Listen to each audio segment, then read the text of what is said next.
दोस्तों सप्रेम जय भीम। कल 1 जनवरी भीमा कोरेगांव में जो शौर्य दिवस मनाया जा रहा है। 1 जनवरी 1818 को 500 जो दलित महार रेजिमेंट के जो दलित सैनिक थे और दूसरा बाजीराव पेशवा के 28,000 सैनिक थे, उनके साथ में युद्ध हुआ था और दूसरा बाजीराव पेशवा को दलित रेजिमेंट ने परास्त कर दिया था। और इस युद्ध को, इस क्षण को मेमोराइज करने के लिए वहां पर विजय स्तंभ बनाया गया। 1822 में विजय स्तंभ बनाया गया था और उसी की याद में हर साल दलित समाज, यहाँ का अम्बेडकरी समाज, पूरे भारत भर का अम्बेडकरी समाज वहाँ पर भीमा कोरेगांव में जाता है और वहाँ पर जो विजय स्तंभ है वहाँ पर अभिवादन करता है हर साल। तो डॉक्टर बाबा साहब अम्बेडकर 1 जनवरी 1927 को, डॉक्टर बाबा साहब अम्बेडकर 1 जनवरी 1927 को वहां पर गए। 109वीं एनिवर्सरी थी उस युद्ध की।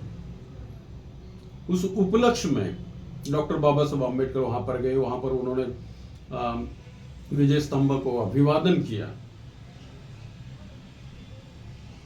और दूसरी बात ये दिखाना चाहते थे डॉक्टर बाबा साहब अम्बेडकर, जो ब्रिटिश गवर्नमेंट ने जो बैन लगाया था कि ब्रिटिश आर्मी में जो दलित समाज है उसको नहीं लेने पर वो बैन लगाया था। और उसी सिलसिले में डॉक्टर बाबा साहब अम्बेडकर वहां गए और उन्होंने याद दिलाया कि 1818 में हमारे दलित लोगों ने यहां पर जान की बाजी लगाई और जान दे दी और उस युद्ध को जीता। ब्रिटिश ईस्ट इंडिया कंपनी को बहुत बड़ी जीत उन्होंने दिलाई। फिर भी बैन कैसे लगाया? आर्मी में दलित लोगों को नहीं लेने पर बैन क्यों लगाया गया? उस पर डॉक्टर बाबा साहब अम्बेडकर उनके साथ लड़ पड़े थे और उन्होंने याद दिलाई थी, इसी क्षण की याद दिलाई थी। 1 जनवरी 1927 को वहां पर गए। 109वीं एनिवर्सरी थी उस बैटल की। तो ये बहुत बड़ी बात है। और उसी समय से 1927 के बाद में फिर अम्बेडकरवादी लोग, दलित समाज के लोग वहां पर उन्होंने जाना भी शुरू कर दिया था। तो ये बहुत बड़ी एक अचीवमेंट थी महार रेजिमेंट की, दलित लोगों की। उन्होंने अपना शौर्य वहां पर दिखाया, उन्होंने अपनी वीरता दिखाई।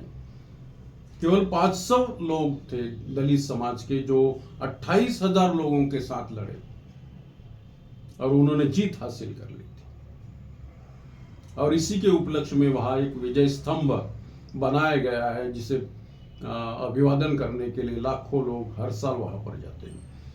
तो धन्यवाद दोस्तों, आज के लिए बस इतना।